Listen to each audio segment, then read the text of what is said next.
Did you know that platelets are the secret serotonin supplier and they're hiding in plain sight? So imagine a crowded nightclub in your veins. The doormen are the white blood cells, so they check the ID. VIPs are the red blood cells. They're lounging around with their oxygen cocktails, and somewhere in the corner is a group of platelets, and they're cutting a secret deal that no one's really talking about.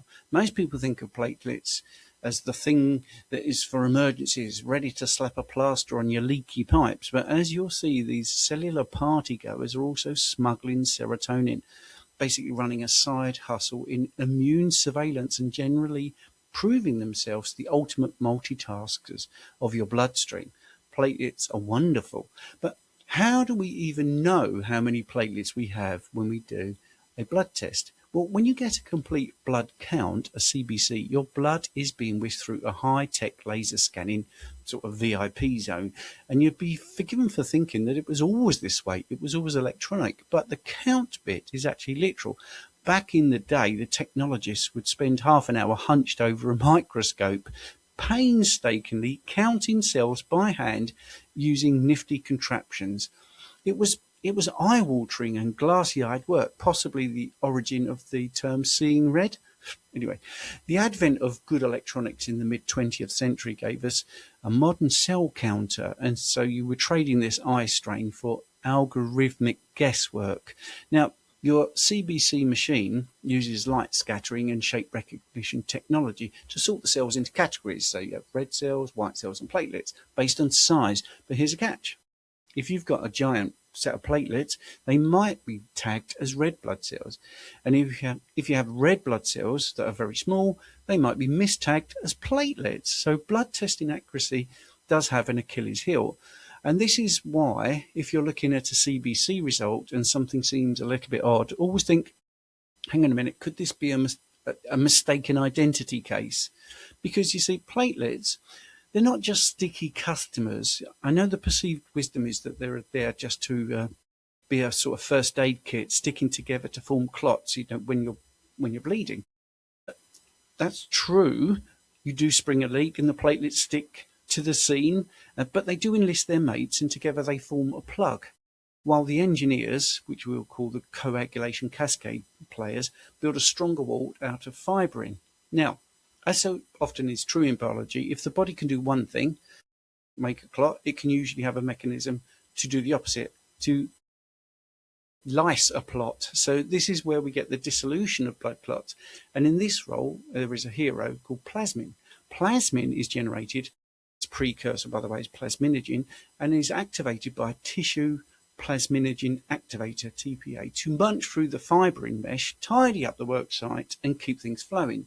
So your body has both a bricklayer and a demolition crew all on board.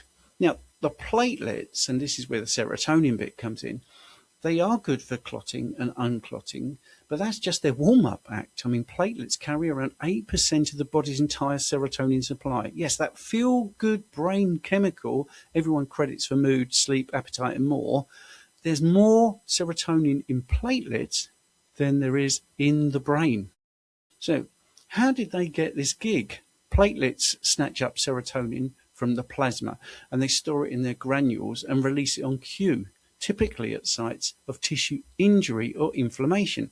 This isn't just a local delivery service. Serotonin released by platelets helps constrict or dilute blood vessels, so talk about mood swings, attracts immune cells and supports tissue repair. It may even have implications for depression and cardiovascular risk. So can we test how much serotonin is in our platelets? So I've just said about blood testing having limitations, but yes, we can, but it's not a standard blood panel marker.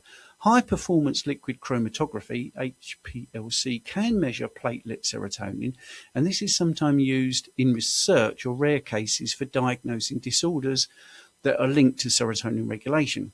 Tests like the serotonin release assay are used clinically to investigate conditions such as heparin-induced thrombocytopenia rather than mood disorders.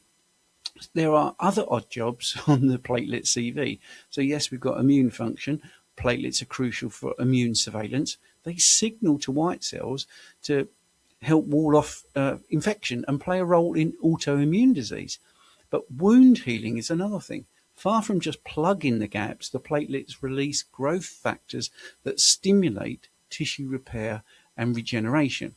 They also help to keep the blood vessels in shape.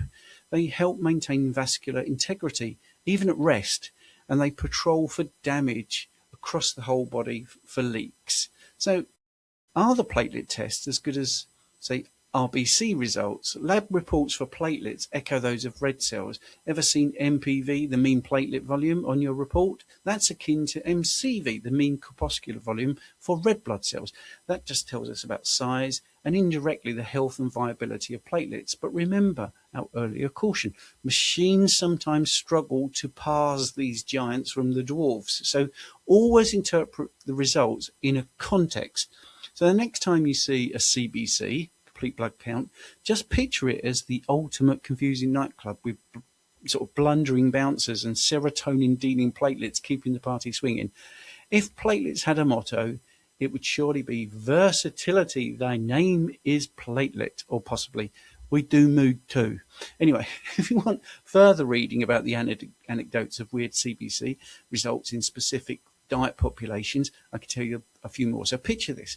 Someone switches from a standard British diet of toast and cereal and more toast to a carnivore approach, then panics 6 months later when their CBC shows elevated hemoglobin and hematocrit.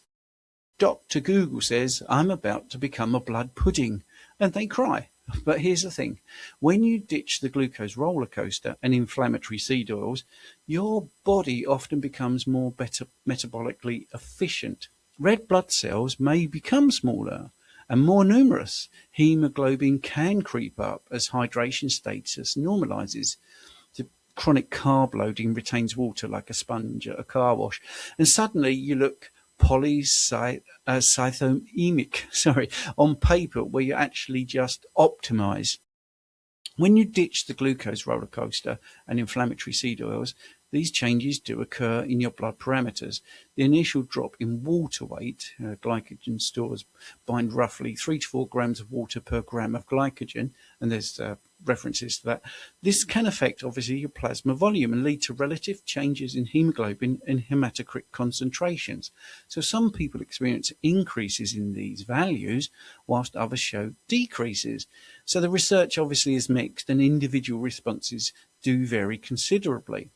And that's a bit of a paradox, the platelet paradox. Some long-term carnivores report lower platelet counts that hover just at or slightly below the reference range. So that's going to get alarm bells from the doctors. But if you're asymptomatic, not bruising like a peach, and your MPV, your mean platelet volume, is robust, you might just be producing fewer but mightier platelets, a quality over quantity situation. So context is king, and the one-size-fits-all reference ranges were built on populations eating vastly different diets. So the moral of this story, if your bloods look odd after adopting a low-carb or carnivore way of eating, don't let a computer algorithm or a puzzled GP spook you. Seek someone who understands metabolic adaptation and won't just prescribe statin smoothies. A deep dive into serotonin and the angle of the inflammation connection is the next section I want to just quickly talk about, because we've been told for decades that serotonin lives in the brain, orchestrating our moods like a tiny neurochemical conductor. But as we've just discovered, 95% of the body's serotonin is actually outside the brain, mostly in the gut and the platelets. And this is where things get properly interesting and inflammatory. Serotonin isn't just about feeling chipper. It's a potent signaling molecule in immune and inflammatory responses. So when your tissue is damaged or infected, platelets release their serotonin stash, which can either calm things down or ramp them up, depending on the receptor it hits. It's the biochemical equivalent of a Swiss Army knife. Vasoconstrictor here, immune activator there, pain modulation over yonder. In chronic inflammatory states, think autoimmune conditions, inflammatory bowel disease, or even cardiovascular disease, platelet serotonin regulation can go haywire. Too much release, you can get excessive clotting, and you can have too little release, so you'll get poor healing and immune dysfunction. But there is emerging evidence that diet-induced inflammation, hello seed oils and refined carbs, disrupts this delicate serotonin balance, contributing to both mood disorders and chronic disease. It's almost as if your gut, your platelets, and your brain are all gossiping about you behind your back. The carnivore and low carb and keto communities have long reported mood improvement and reduced inflammation. And this could be normalized platelet serotonin trafficking. Could that be part of the magic? It's a rabbit hole worth exploring, preferably with a slice of bacon in your hand. So let's talk about common blood test errors and how they can be mitigated in labs. I want to be brutally honest here. Even the fanciest blood analyzers are glorified guessing machines that rely on assumptions about cell size, shape, scatter patterns, and even hydration. Being dehydrated, overhydrated makes a difference.